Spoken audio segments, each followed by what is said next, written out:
جرم وہ جو دل کو کھٹکے، گناہ وہ جو دل کے سکون کو برباد کرے، نافرمانی وہ جو خوف میں مبتلا کرے۔ ہر گناہ نافرمانی ہے، ہر جرم گناہ ہے، اور ہر گناہ ہر نافرمانی کی سزا ہے۔ 3 سزائیں نظام فطرت کے تحت، نیچرل لا کے تحت ایک سزا، شریعت اسلامیہ کے تحت دوسری سزا، شریعت دنیا کے تحت تیسری سزا۔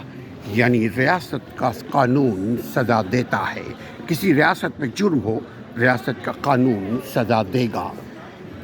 فطرت کے خلاف، نیچر کے خلاف کوئی بدعہدی ہو، کوئی غلط کاری ہو، جو خلاف ورزی ہو، خواہ قانون کی، قانون فطرت کی یا قانون ریاست کی، اس کی سزا ہے۔ اسلام کے خلاف کوئی بھی اقدام نیتاً عملاً